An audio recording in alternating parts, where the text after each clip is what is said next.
Bonjour à tous, bienvenue encore une fois dans ce nouveau cours de l'école gratuite de la foi, donc une école appartenant à l'église locale Centre international d'évangélisation, communauté évangélique pour la gloire de Christ, est basée à Chartres, exactement Morancet, près de Chartres en France. Sachez que vous tous, d'où que vous soyez, où que vous habitiez, vous pouvez être des étudiants, des apprenants. Vous pouvez être en formation à l'école gratuite de la foi avec simplement votre Bible, de quoi prendre note et un stylo.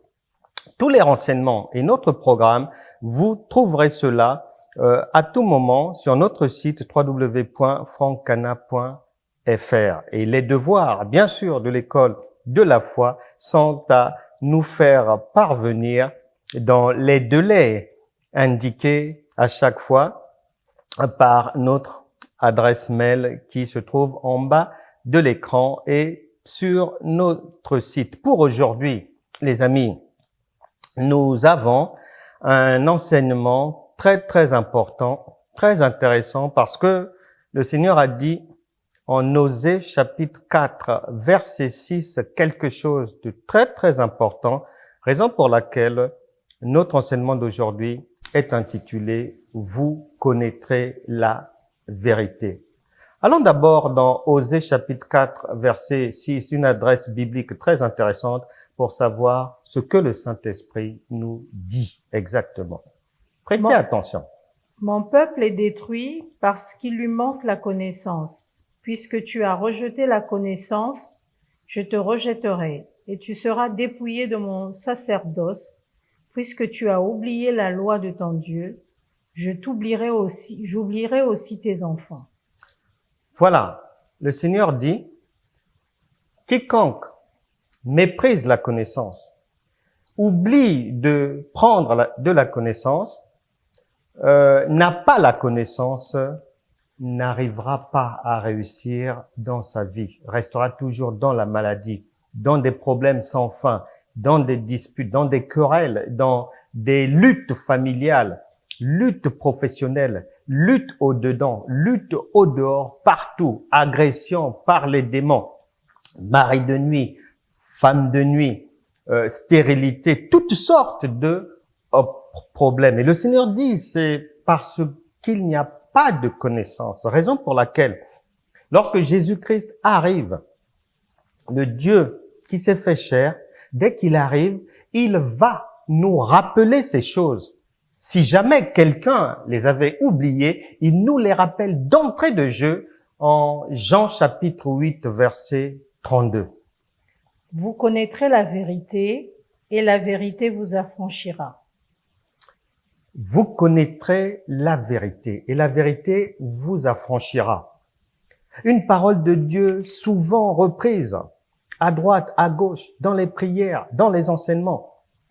Mais la réalité est que le manque de résultats, les difficultés, les échecs, la pénitence dans les vies d'un certain nombre de chrétiens attestent clairement que cette parole est généralement soit pas comprise ou mal comprise. Raison pour laquelle aujourd'hui le Saint-Esprit tient à ce que ce manquement soit réparé.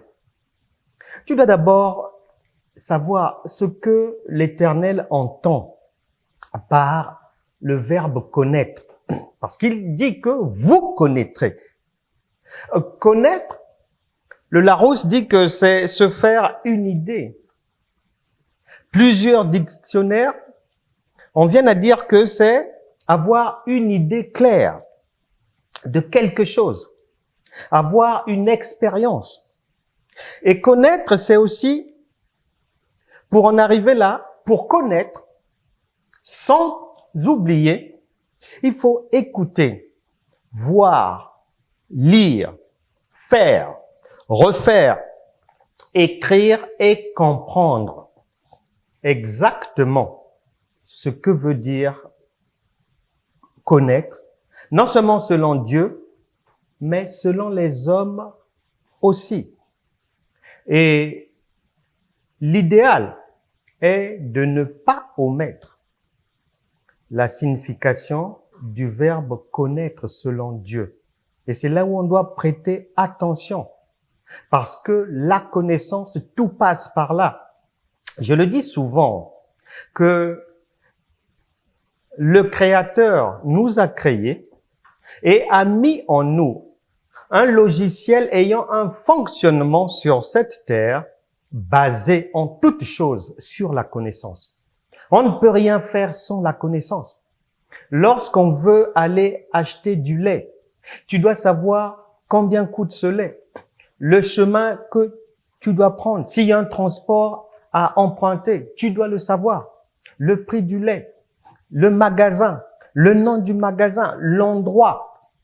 Lorsque tu veux aller à l'école, tu dois connaître au moins le nom de l'établissement, le chemin qui t'y conduira, le nom de la crèche de l'enfant, le nom du professeur. Même lorsque tu tombes amoureux, amoureuse, tu dois au moins connaître son prénom. C'est la moindre des choses. Tu dois au moins connaître son prénom. Et après, lorsque tu voudras demander sa main, tu dois au moins, on doit t'indiquer, tu dois avoir une connaissance de la procédure à suivre. Si tu veux en faire ton épouse, ou si tu veux devenir son épouse. Et donc, tu dois connaître ces choses-là. Rien ne se fait sur cette terre sans la connaissance. Et lorsque nous venons au monde, tout est connaissance. Un enfant, lorsqu'il naît, quand il va grandir, c'est à force d'apprentissage, à force d'apprentissage. Quand tu veux conduire une voiture, tu dois aller à l'auto-école pour apprendre à conduire, pour avoir cette connaissance. Quand tu veux enseigner les enfants à l'école, si tu veux être professeur de biologie, il te faut la connaissance relative à cet enseignement. Bref, la connaissance, on doit en avoir au fur et à mesure la maîtrise. Malheureusement, cela fait souvent défaut chez beaucoup de gens, combien même quelqu'un a 30 années de présence dans le Seigneur, dans l'église locale, combien même la personne est pasteur, prophétesse, doctoresse, l'ignorance est souvent patente parmi le peuple de Dieu.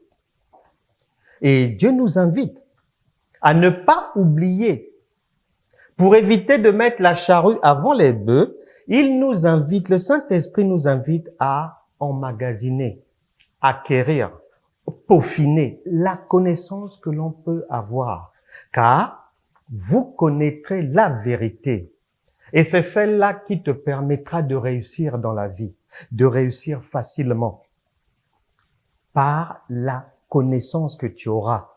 Ton niveau de connaissance, ton degré de connaissance indiquera le niveau de ta réussite dans la société, dans la vie, dans le mariage, dans le travail. Et beaucoup pensent ou prétendent avoir la connaissance. Mais au préalable, il faut s'assurer que cette connaissance soit exacte. Apollos pensait avoir une bonne connaissance, comme beaucoup de chrétiens. Mais Priscille et Aquilas, l'ayant entendu, l'ont pris et lui ont dit la parole de Dieu, plus exactement enseigné la parole de Dieu. Un jour, parce que Dieu tient à ce qu'on puisse grandir dans cette connaissance-là, comme l'enfant qui vient au monde, l'enfant que nous avons tous été, a grandi.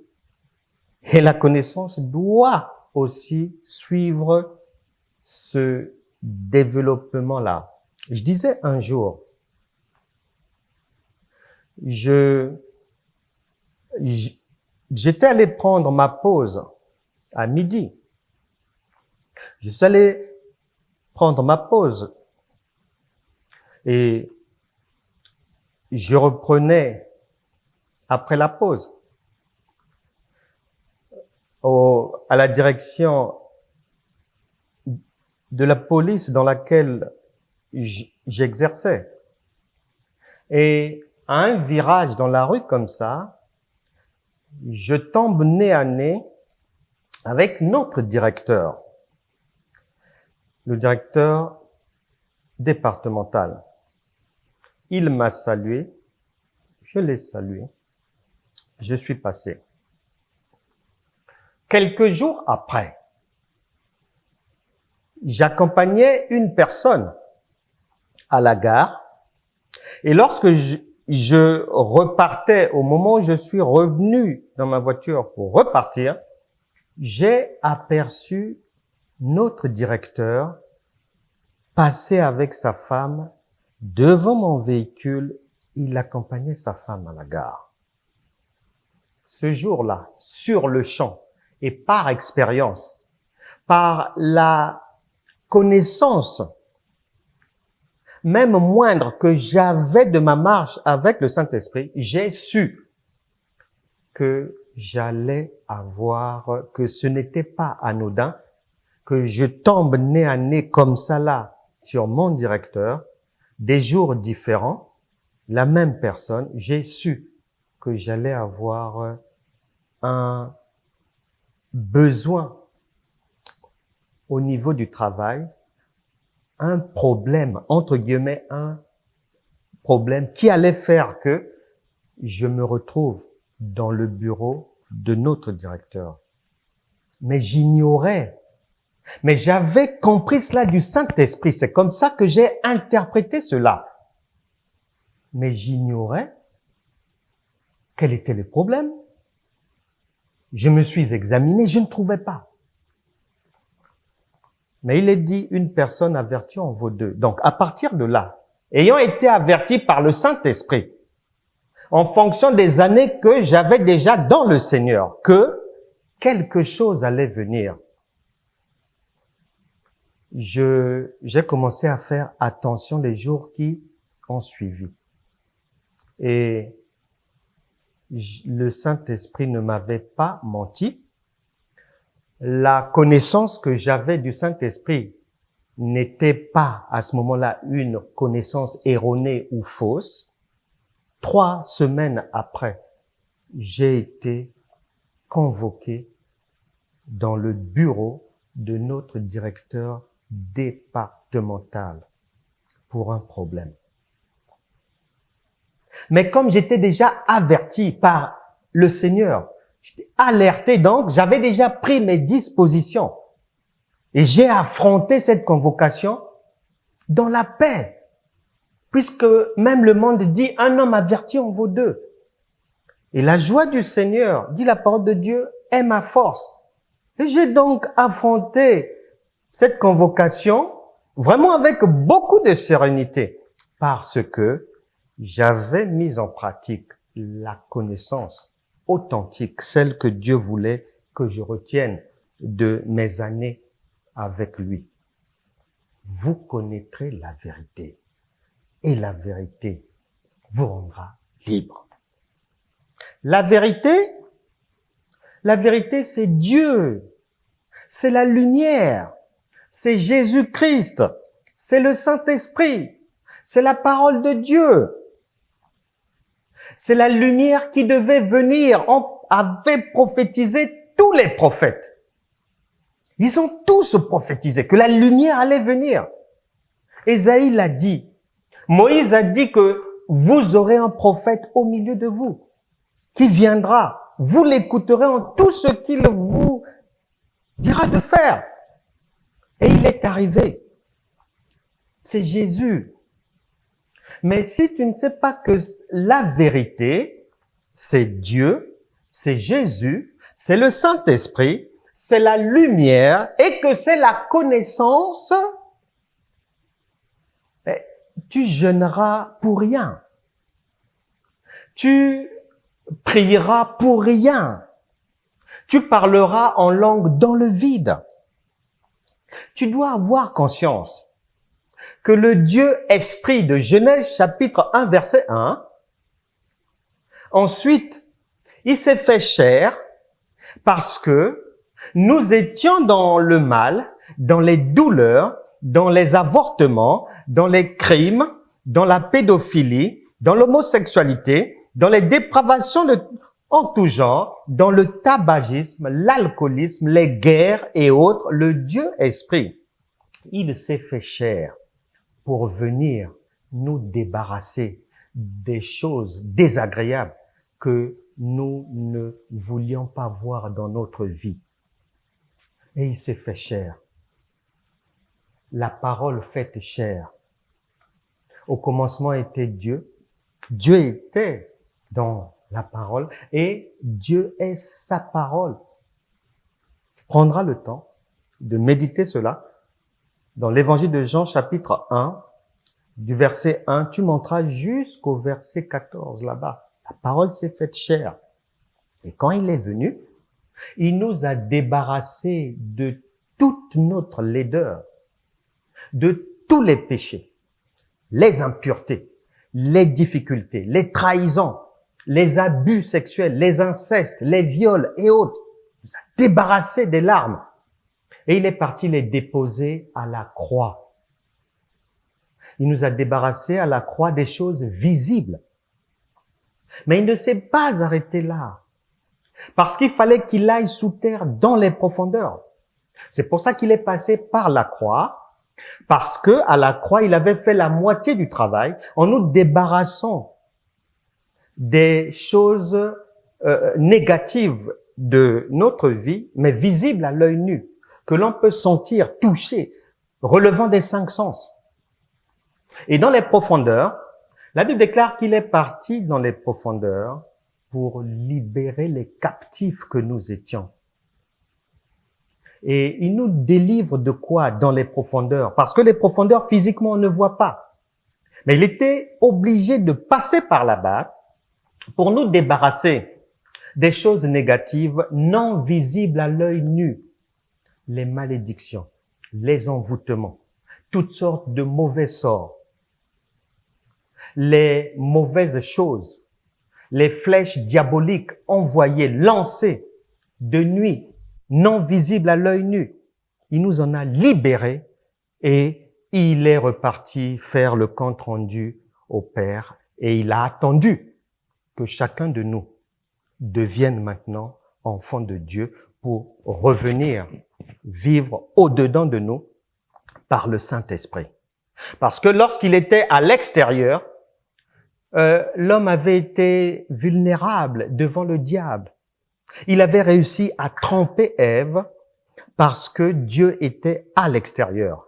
Et dans son amour, dans le plan B qu'il avait mis en chantier, Dieu a voulu venir sécuriser nos vies dans tous les domaines en venant maintenant par son schéma choisi par lui-même dans sa souveraineté, en venant vivre en nous par le Saint-Esprit. Et du dedans, avec lui, nous sommes devenus plus forts que lorsqu'il était à l'extérieur. Et c'est pour ça que lorsque Jésus, en Matthieu chapitre 4, est tenté par le diable lorsqu'il revient de sa retraite spirituelle, cette fois-ci, ça n'a pas marché parce que la parole était là et Ève n'avait pas la parole. La vérité, il faut la connaître. C'est une fois que tu sais que le Saint-Esprit qui est maintenant en toi te dit que tu n'as plus à craindre. Tu peux tout faire, tout réussir par sa présence en toi. Éphésiens chapitre 4, verset 13. Écoute attentivement. Éphésiens chapitre 4, verset 13. Écoute attentivement. Jusqu'à ce que nous soyons tous parvenus à l'unité de la foi et de la connaissance du Fils de Dieu, à l'état d'homme fait, à la mesure de la stature parfaite de Christ. Dans ma Bible, Éphésiens chapitre 4, verset 13, je prends ma version. Éphésiens chapitre 4, verset 13, dit donc que jusqu'à ce que l'on parvienne à la connaissance du Fils de Dieu. On doit grandir dans cette connaissance qui sécurise nos vies et qui, une fois qu'elle est là, une fois que tu as cette connaissance, toutes sortes de persécutions, d'emmerdements et autres, ça dégage. Matthieu chapitre 12, verset 28. Écoute. Mais si c'est par l'Esprit de Dieu que je chasse les démons, le royaume de Dieu est donc venu vers vous. Voilà.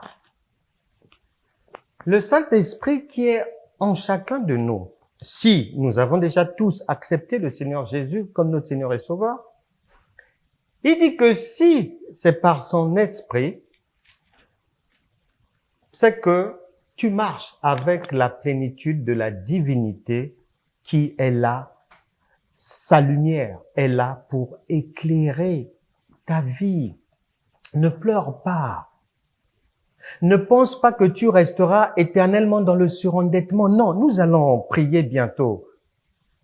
Ne pense pas que l'enfant qui a fugué ne reviendra pas. Non. Aucun de tes enfants ne se suicidera. Tu ne resteras pas dans des divorces à répétition. Cette année, il n'y aura pas de mort précoce dans votre famille. Non. Car le Seigneur est là. Et son esprit chasse toute agressivité, toute opposition. Donc, la connaissance que Dieu veut que chacun de nous ait, c'est cette connaissance qui sécurise effectivement la vie de tout un chacun. Parce que un enfant de Dieu, sa vie est sécurisée par la venue du Saint-Esprit en lui. Maintenant, à charge pour chacun de nous de savoir qui est Dieu, qu'est-ce qu'il me demande pour que je puisse avoir son assistance, qu'est-ce qu'il me demande de faire, qu'est-ce qu'il me demande de ne pas faire, qu'est-ce qu'il apporte de plus en venant dans ma vie, quels sont les privilèges rattachés à mon statut d'enfant de Dieu, quelle est ta véritable identité en Christ? Est-ce que c'est une identité des larmes et des échecs? Ou est-ce que c'est une identité en Christ glorieuse? C'est-à-dire qui te garantit la réussite dans la vie? C'est cette connaissance-là que Dieu veut que chacun puisse avoir. D'autant plus qu'en Hébreux chapitre 1 verset 14, il dit ceci. Ne sont-ils pas tous des esprits au service de Dieu, envoyés pour exercer un ministère en faveur de ceux qui doivent hériter du salut? C'est-à-dire que les anges, pour résumer, les anges sont au service des enfants de Dieu. Donc, tu ignorais peut-être cela. Ce que tu ne connais pas, tu ne peux pas en bénéficier. Si la connaissance que tu as de la parole de Dieu, les enseignements que tu avais reçus, n'ont pas permis à ta vie d'avancer concrètement, prête attention, suis attentivement les cours de l'école gratuite de la foi et mets-les en pratique. Ce n'est pas à toi de dire que depuis que je suis chrétienne, ma vie a changé. Non, non, non.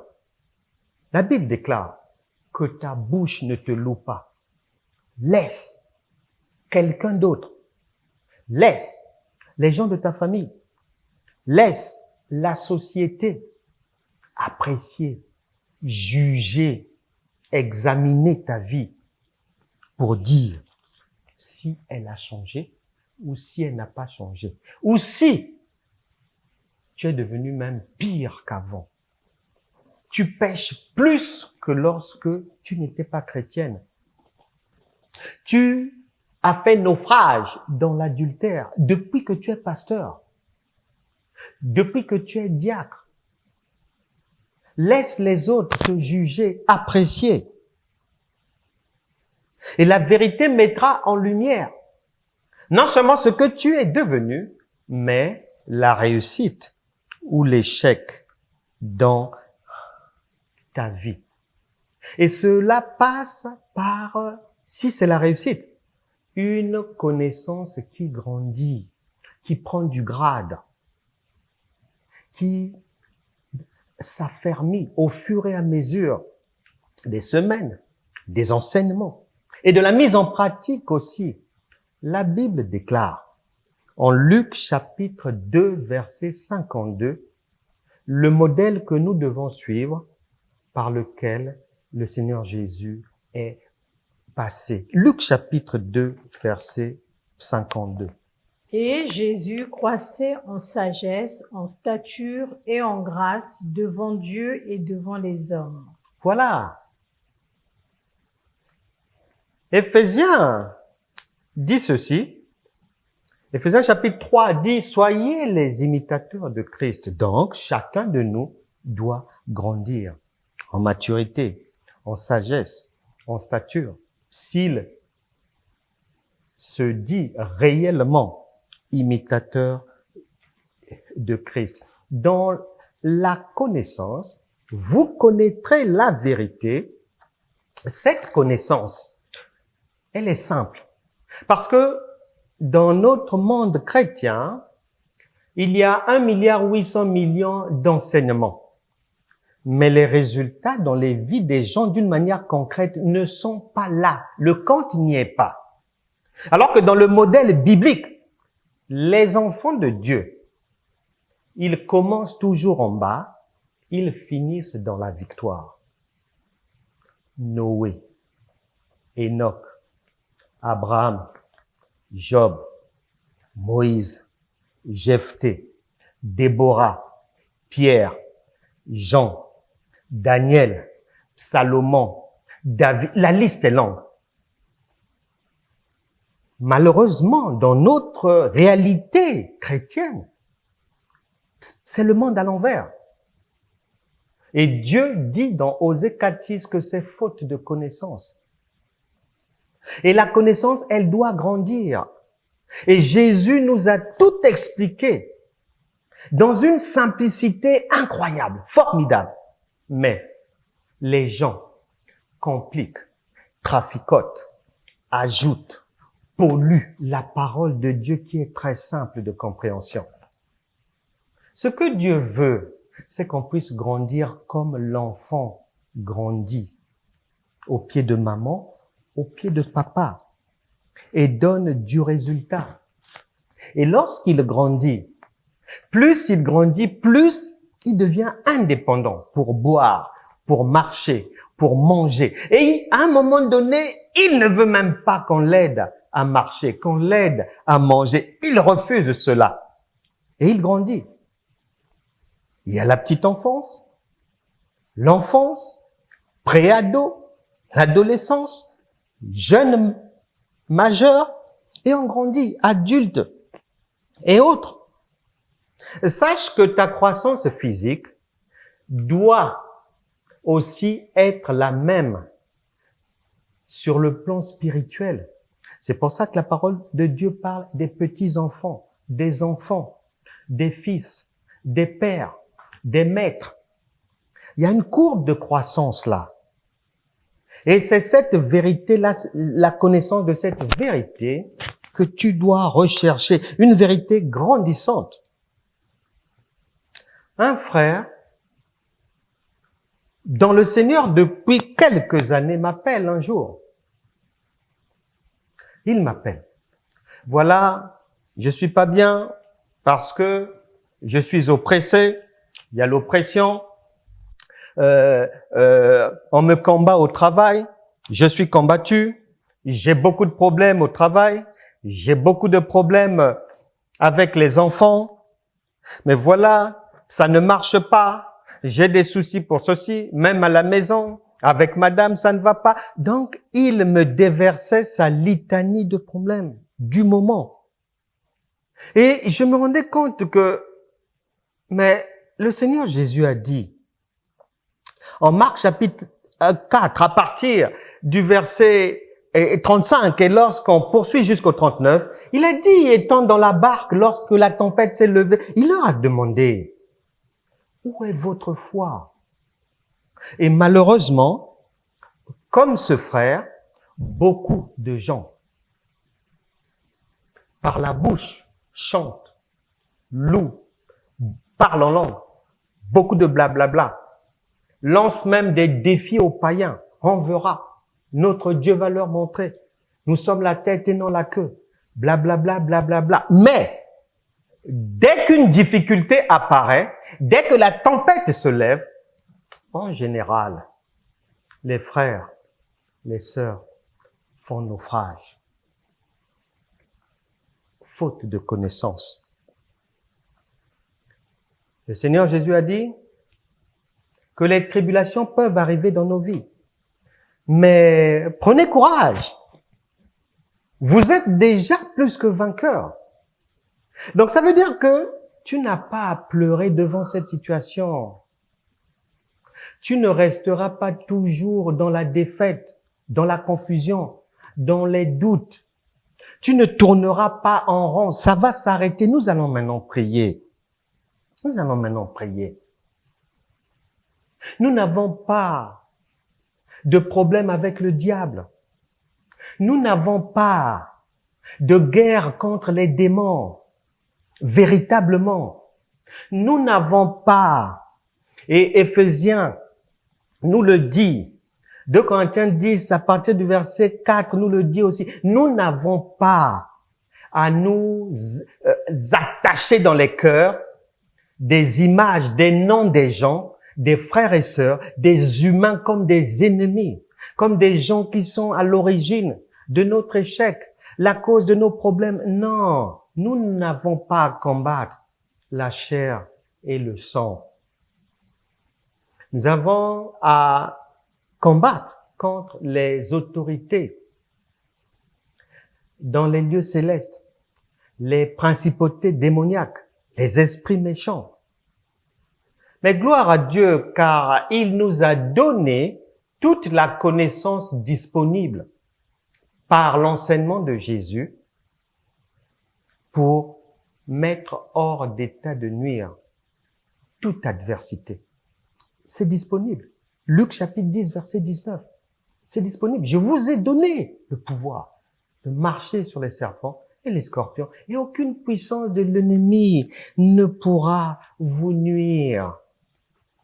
L'ignorance est notre premier problème. Osée chapitre 4, verset 6, Jean chapitre 8, verset 32, Évangile de Jean chapitre 7, verset 15, notre problème, c'est l'ignorance.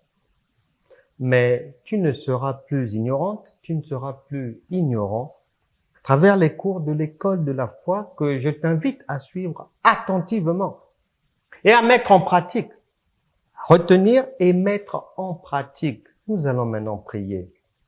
Écoute, tu as peut-être peur des sorciers. Tu es peut-être environné par l'adversité.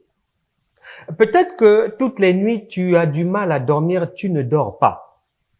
Peut-être que tu dis que tu viens d'une famille où il y a 1 milliard de sorciers. Peut-être que tu penses que ton oncle, qui est je ne sais pas où, t'a jeté un mauvais sort. Peut-être que tu entends des bruits dans ta maison. Tu sens des pas. Tu es dérangé la nuit. Comme le jour. Je connais beaucoup de gens qui entendent des bruits dans leur maison, qui n'arrivent pas à dormir. Je me souviens, en 2008, j'étais allé dans une église pour une conférence à Bruxelles. Et lors de cette conférence, une dame me dira que ça faisait 20 ans qu'elle ne pouvait pas dormir la nuit. À chaque fois qu'elle essayait de fermer les yeux, soit c'était un mammifère, soit un gorille, soit un tigre, soit un lion, venait la déranger. Tu es peut-être dans cette situation. Les gens n'arrivent pas à dormir. Les gens sont persécutés par toutes sortes d'esprits mauvais. Mais les gens prient, les gens jeûnent, les gens font des neuvaines, les gens font des retraits spirituels.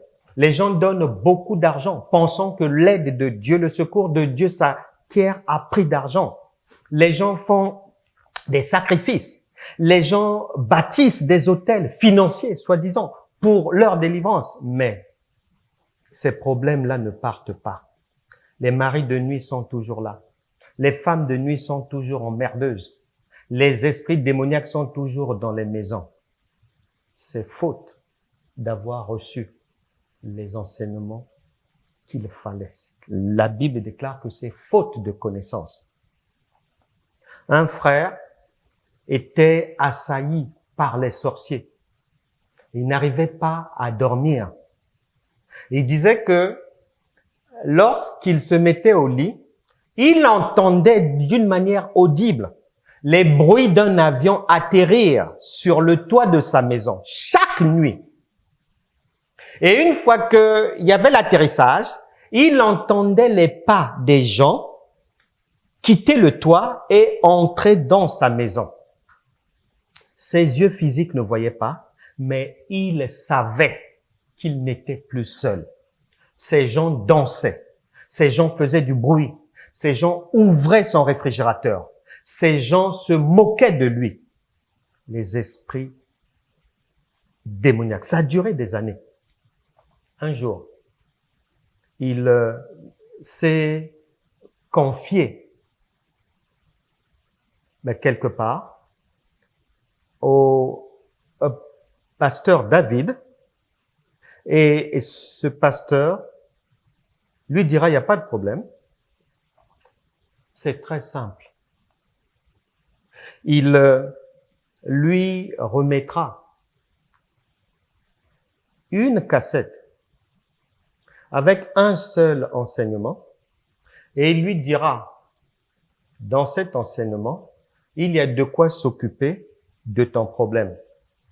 Mets-le dans ta maison, que ça soit la nuit ou la journée, et tu verras. Il ne lui a pas dit de jeûner. Il ne lui a pas donné une ordonnance spirituelle, comme cela se fait partout.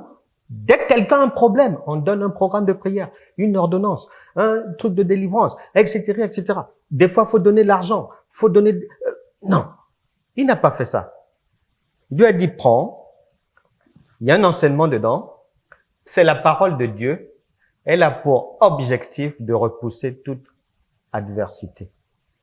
Et quelques jours après, le frère est revenu lui faire le témoignage. Il n'en revenait pas. Les bruits, le tintamarre diabolique qui se déroulait chez lui chaque nuit avait totalement pris fin. Sans difficulté, sans larmes, sans douleur, sans souffrance, sans veillée de prière, sans gymnastique. Tu dois grandir en connaissance. Vous connaîtrez la vérité et la vérité te permettra de réussir dans la vie. Nous allons maintenant prier. Que si tu n'as pas encore donné ta vie à Jésus-Christ, si tu ne lui as pas encore fait confiance, fais-le maintenant. Tu vas voir ce qu'il va opérer dans ta vie. Nous sommes maintenant en prière. Reprenez chacun simplement, après moi, la petite prière suivante. Et vous verrez que la vérité là va vous affranchir, vous rendre libre. Peu importe le problème. Reprenez après moi simplement. Seigneur Jésus-Christ, je viens d'entendre la parole de Dieu. Je te dis merci. Je te demande le pardon pour tous les péchés de ma vie. Lave-moi par ton sang. Merci d'avoir fait de moi maintenant un enfant de Dieu. Viens dans ma vie. Chasse les ténèbres de ma vie et fais-moi du bien. Je crois maintenant par la foi que je suis devenu enfant de Dieu. Au nom de Jésus, je chasse toute adversité dans les vies de qui que ce soit ici. Toute personne au son de ma voix qui était persécutée, qui manquait de quelque chose, qui souffrait dans sa chair, qui souffrait à distance, qui était au chômage, qui n'arrivait pas à concevoir, peu importe le problème, endettement sur endettement, persécution judiciaire, persécution administrative, manque de promotion professionnelle, au nom de Jésus, je brise ces jougs et j'appelle la faveur divine à visiter chacun de vous. Amen. Ici prend fin ce cours. On se retrouvera prochainement. Vous avez nos contacts en cas de besoin, en cas de sollicitation. Vous avez nos contacts. N'hésitez pas, que ça soit sur le site www.francana.fr, que ça soit sur la chaîne YouTube Franck Cana TV, ou que ça soit sur la page Facebook Éditeur évangéliste Franck Cana. Nous vous attendons. Vous serez de nouvelles personnes, des gens marchant avec des perspectives neuves, joyeuses. Que Dieu vous bénisse, que vos familles soient bénies. On se retrouvera prochainement. C'était un enseignement de l'école gratuite de la foi intitulé « Vous connaîtrez la vérité ». À bientôt.